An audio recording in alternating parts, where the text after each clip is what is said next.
Welcome, Trinidad and Tobago, to our News 4 report, a product of the Government Information Services Limited and the Ministry of Communications. I'm Joseph Lopez. Let's take a look at the headlines.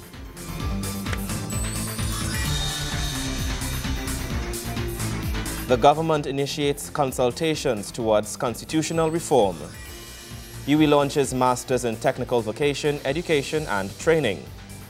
And the Ministry of the Environment and Water Resources announces plans to eradicate water woes nationwide.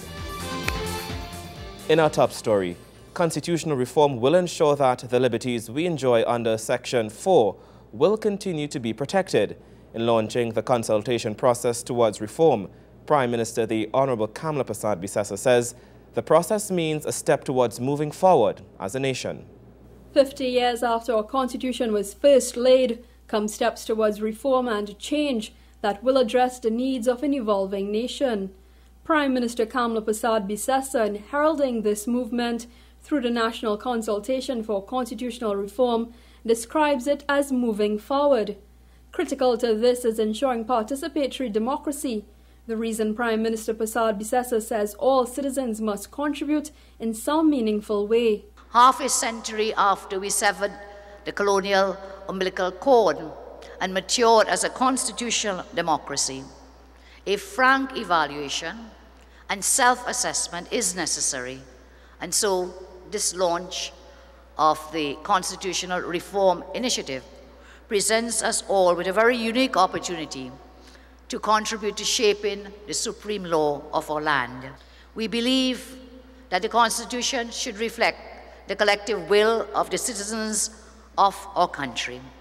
We have learned from the failings and some of the failings from some of the previous attempts at reform, which may not have truly taken into account the concerns of the most important stakeholders in our country, that is, the people of our land. She adds that while there will be issues for ironing out, the process is expected to introduce the executive president role as well as mechanisms for the referendum process.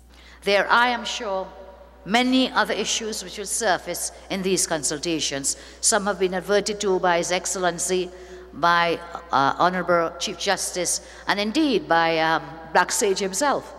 One of those he mentioned is the issue of the proportional representation to replace the first past the post system.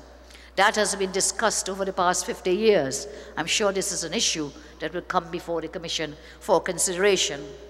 Another idea that has been flagged and has been discussed for quite some time, engaging our population, has been the idea of an executive president. That too, I'm sure, persons will come forward with their suggestions and concerns with respect to that. And so many other issues will arise. We also promised to develop mechanisms for a referendum process, limiting the Prime Minister to 2 successive terms of government, to develop rules to govern the conduct of the government and political parties during an election period. And so towards these ends, we promised to appoint a Constitution Commission and to engage in the widest possible discourse so as to arrive at consensus on a new constitution. Prime Minister Persad-Bissessor assures that rights enshrined in the Constitution will not be affected and that equal rights will continue to be afforded to all citizens. The importance of the Constitution really begins to hit home when you carefully read the section on the recognition and declaration of rights and freedoms, a few of which I want to share with you only to remind us of the very serious exercise in which we are engaged and the necessity to be extremely cautious in how we, in quotes, tinker with the Constitution. There have existed and shall continue to exist without discrimination by reason of race, origin, color, religion, or sex the following fundamental human rights and freedoms, namely, the right of the individual to life, liberty, security of the person, and enjoyment of property, and the right not to be deprived thereof except by due process of law. The commissioners are UWI lecturer Dr. Hamid Ghani, retired Justices Sebastian Ventor and Amrika Tiwari Reddy, noted writer and activist Dr. Merle Hodge, and Carlos Dillon, author of the thesis Blueprint for Tourism Development in Trinidad and Tobago. Kimberly Ram Kalawan, News 4.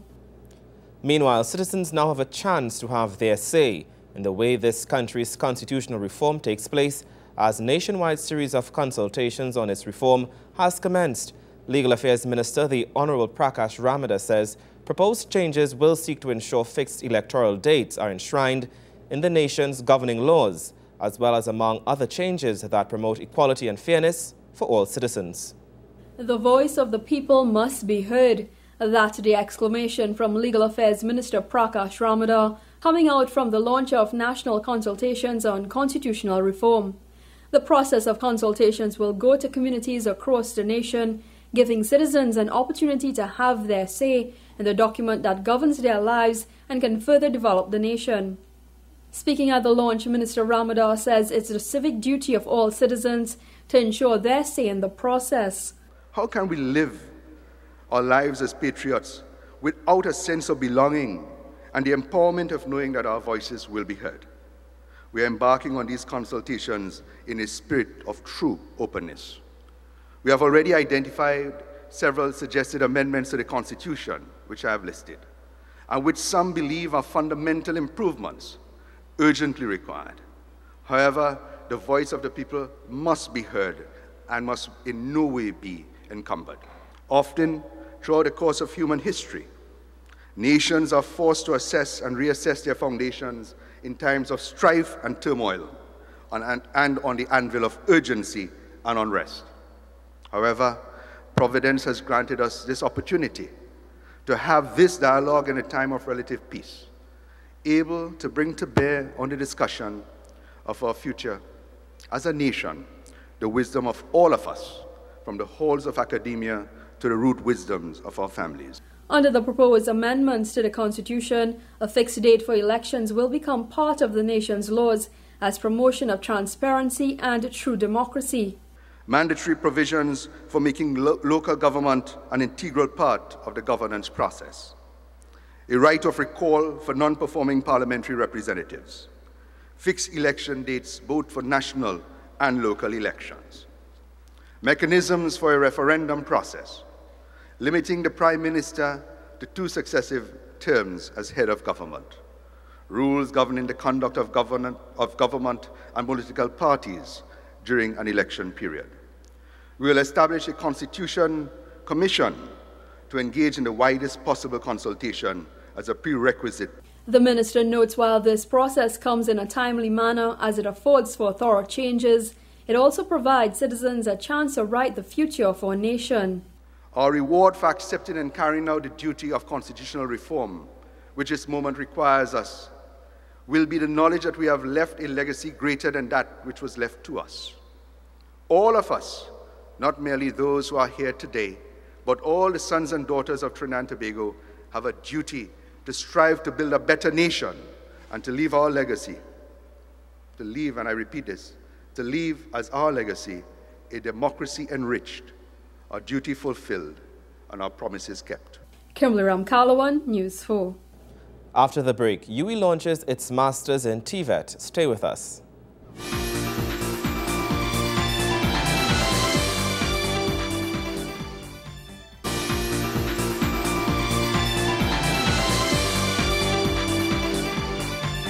Welcome back.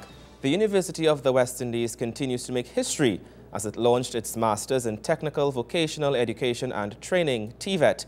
The program will provide many people in our country and the region with the opportunity to further their education in a meaningful and productive sector.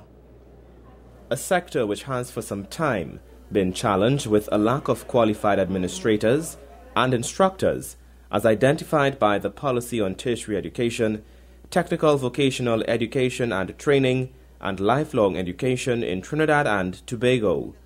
Minister of Tertiary Education and Skills Training, Senator the Honorable Fazal Karim, says UWI St. Augustine continues to respond to the needs of our society by developing Masters of Arts in Leadership, something he says he has spoken about and supported for years.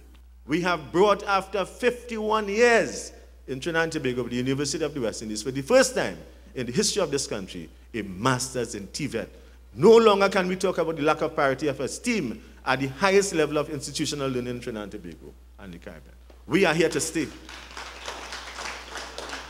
The minister says it is at this level that the country will be able to produce leaders with the core competencies to design, develop and manage TVET and workforce-related programs to respond to the changes in the world of work. Many of whom were told that you head too hard, you can't take education. Many of whom were the victims of the lack of parity of esteem between academia and vocational, between what Bloom talked about, the cognitive and the affective and the psychomotor domains. Many of them were told that you will be failures. And today is a victory for also the appearance, many of whom went to self-denial almost and self-embarrassment when their children would have passed a junior secondary school because some neighbor child would have passed a presentation college or the prestige schools or the grammar schools. Today is a victory for those parents too. The minister told the students they have a great responsibility to help build the country of Trinidad and Tobago and the wider Caribbean region through the knowledge, skills and abilities they will acquire from this master's program. I want the 33 students who are now enrolled in this program to hold your heads high, to create that demonstration and that linkage effect backward and forward in terms of the vocational sector.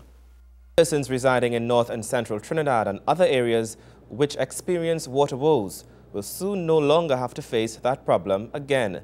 This as Minister of the Environment and Water Resources, Senator the Honorable Ganga Singh, has announced a plan to eradicate water woes. Minister Singh was speaking at a ceremony held to commemorate the Water and Sewage Authority's largest ever pipeline purchase. WASA purchased approximately 190 miles of pipe from Chinese manufacturer Jingjing and local manufacturer Century Eslon. The pipes will be used to conduct repair and restorative works along with the laying of first-time water mains in certain areas. Minister Singh says the planned works will greatly ease the problems of many areas as WASA aims for a whole-day, everyday supply of water to all of Trinidad and Tobago. These pipelines will go a long way in reducing leakage, creating a national grid for flexibility and security of supply, and the expansion of the pipeline network system. The primary goal is to work towards a 24/7 water supply. The projects earmarked are the replacement of the old Hollis line, dualling of the Caroni Trunk Main, Komoto Main Road, Maracas Royal Road, Beach, Arena, and critical pipelines throughout Trinidad and Tobago, and rerouting of pipelines to facilitate the new highway construction to Point 14. He adds that WASA is aiming to drill more wells in a bid to ensure that the supply of water can meet the demand. This year, a minimum of 9 wells are to be drilled to yield a further 1.4 million gallons in Louis d'Or, Chatham, Tiche, St. Clair, Santa Cruz, and Maraval. Also during this year, another 0.5 million gallons from La Fortuné and 4.6 million gallons from the Seven Seas desalination plant at Point 14 will be added to the water supply. The increase in water supply in 2013 will be 6.5 million gallons. Also, the Desalination Company of Trinidad and Tobago, DESALCOT, is expected to be expanded to provide an additional 10 million gallons by 2014, and by 2015, an additional 10 million gallons of water will be available for use for industrial purposes. Exploration is also being done in Tobago for an additional 4.5 million gallons by 2014. Meanwhile, Minister Singh says soon water meters will be implemented in the country. This year will be the commencement of a universal domestic metering program in the Northwest region. A modern automatic metering infrastructure is to be put in place for direct reading from WASA's headquarters. The Environment and Water Resources Minister says almost 150,000 persons are expected to surely benefit from the planned works. Gregory McBurney, News 4. Minister of Planning and Sustainable Development, Senator Dr. the Honorable Bo Tiwari, has visited rural fishing communities to discuss with fishermen their needs and problems which they face Over the weekend, the minister was in Toko to tour the fishing facilities there. A new harbour, a boat repair facility, and upgraded building infrastructure. These are some of the requests being made by Toko fishermen as Planning Minister Dr. Bo Tiwari visited the area's fishing depot. Dr. Tiwari was accompanied by officials from the Fisheries Division of the Ministry of Food Production. Speaking to the fishermen, Dr. Tiwari promised to address the burning issues plaguing the fishermen. You need a breaker, a barrier, a breakwater, right? Yeah. To basically have the boat safe, accommodate in boats, rough waters, right? And also accommodate the amount of boats that we have. The number of boats. Because when we get bad sea water, come right up in the shed here. You know? Right. You would need a boat repair capability or facility. Yes. Right. And we would need to tie some of the skills to that. Right. Right. And then we would need to use what you have here, like the ice plant, the ice capacity that you have, and basically rehabilitate or rebuild or whatever it is here to make it a workable facility. That's right. And then to have a system in which the wholesale and retail trade could continue. The fishermen are also calling on the minister for skills training to be implemented. They say their income has been hampered by the increase in energy activity as this is driving fish away. The fishermen say they must be allowed to benefit from the increase in oil exploration along the northeastern coast, one of the reasons they say for the decline in the number of fish being caught. So the challenge here is to build a sustainable fishing industry. Right. In a situation in which you need to move some people out of fishing into new skills. Right. And we want the people from the Toko area to benefit from the rigs that are coming out there by getting employment on the rigs. So we need the skills. They need the skills. Okay. We need to get skilled development here. Gregory McBurney, News 4. Up next, Premiership Division Netball action. Stay with us.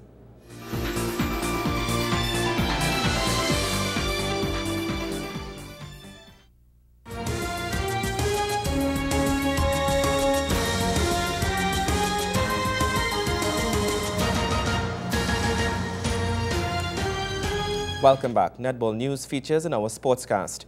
UTT showed their class this weekend to retain the Premiership Division title in the All Sectors Netball League. Once again, the shooting of Daystar Swift complemented what was another outstanding all-round team effort. Wayne Cunningham has a rundown of the scores from this weekend's matches. Bermudez extended their lead in the Championship Division of the All Sectors Netball League with a convincing win over Jablote when the latest round was contested on Saturday. Despite Deborah Bain's game-high 23 goals from 25 attempts for the San Juan team, they went down 39-33 to the Biscuit Ladies, who got 22 from 32 attempts from Katyan James, 17 from 34 by Joycelyn Marcel. Deborah Beckles put in 7 from 15 in a losing effort for Jablote. Fire lost their second-place spot on the standings to Police, who defeated them in a tight match, which saw Patrice Goring outscoring all with 37 goals from 44 attempts for Police. She got some help under the net from Janice McIntosh, who dropped in 7 from 12. For Fire, Aquila Blow scored 22 of 34, while Nariba Grant hit 19 from 38 as Police won 44-41. UE and Defence Force are two teams in the bottom half of the table, and it showed in their match, which was a low-scoring affair, where the University Lasses triumphed 29-21. Abini Taylor led all scorers with 15 from 23 for UE. Her partner, Akila Rodriguez, scored 11 of 18. The Defence Force attackers' scoring was poor, with Melissa Snag James hitting 14 from 24 and Sherilyn Millington 7 from 15. The loss keeping the military rooted at the foot of the standings. In the Premiership Division, their shooting was also poor as they were soundly beaten by the Fire Service 51-14. The Fire defense of Ayana Hamlet, Onella Jack and Shelly-Ann Williams was too much for the experienced attacking duo of Carleen Sylvester and Anastasia Wilson of the Army, with Sylvester scoring 8 from 21 attempts and Wilson 6 from 12. While at the other end, Afisha Noe was hot for Fire, with 35 of her 50 tries going in. And Simone Morgan taking 28 shots for her 16 as Fire Service moved to second on the point standing. Fire would have to settle for the runners-up place because UTT also had an impressive win over Police to recapture the Premiership title. Once again, it was the accuracy of Daystar Swift which propelled UTT to victory. The goal shoot scored a tremendous 31 from 39 attempts in a fine display of shooting. Jaleesa Allen also did her part with 10 from 19 as they won 41-27. On the losing end, Gersha Grant did not get the ball as much as she would like, getting only 14 looks at the net for her 10 goals. Joelisa Cooper scored 12 from 19 as the stifling defense of Candice Guerrero, Keely Connolly and Ashel Ligol did the job to keep the title at UTT. Games in the All Sectors Netball League continue during the week with matches in the Retro Division as well as knockout action. Wayne Cunningham, News 4 Sports. When we return, a retirement function at the Ministry of Works and Infrastructure. Stay with us.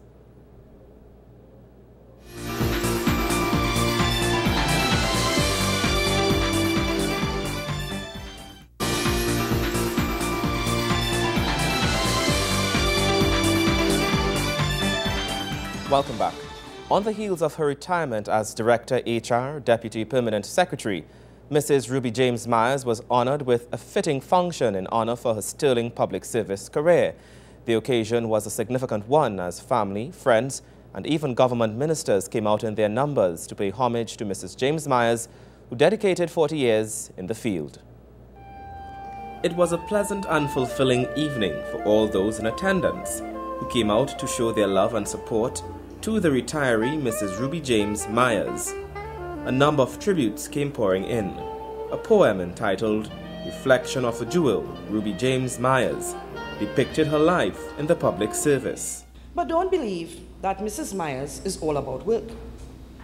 She would just as easily laugh at a funny joke. Always fabulously attired for work or even a carnival line. Not afraid to surprise you with a pet name at any time, such as Miss Alana, Drapesy, Adri, Nix, and Braxy, together known as Twixie and Twirly.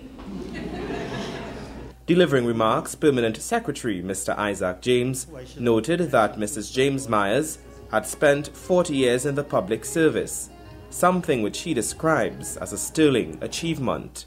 But you know, for somebody that walks the floor from time to time very regular, I know that there are lots and lots of people in the ministry that ain't reached half, 3/4 to 40 yet. So it's a whole lifetime being spent. And with that lifetime being spent, we have no other reason than to celebrate the fact that somebody can give that level of dedication. In recognizing her contributions and dedication to the public service, Minister of Works Emmanuel George says, despite his relatively short time as minister in the ministry, he has known Mrs. James Myers to be a hard-working individual. 40 years is a long time to devote to any organization. And that alone says a hell of a lot about Ms. Myers. Her sense of devotion, the love that, and the outpouring of love we've seen here today for her is also testimony to her interpersonal relationships and so on with the people with whom she worked. And what better way to sum up how best the experience was, other than Mrs. Ruby James Myers herself? A tearful Miss Myers says she was touched by the outpour of love she has received during her retirement from the public service. Ladies and gentlemen, I want to thank you from the bottom of my heart for everyone who is here today to join me at this retirement function. I feel very honored and blessed to see so many of you who have journeyed, I know, from very far to be here with me. They have talked so much about the public service life. I remember joining it first in 71, worked for about 2 months, and then I came back in 1972. The retirement function included a number of tributes such as musical entertainment, monologues, gift presentations, and also featured the Dream Team Choir. Mrs. Ruby James Meyer says while working in the Ministry of Works, it is there she spent some of the best years of her life. She says it contributed to her growth in the public service and will forever cherish the great wealth of knowledge and information she received. And that story brings us to the end of our News 4 report, a product of the Government Information Services Limited and the Ministry of Communications. I'm Joseph Lopez. Thank you for watching.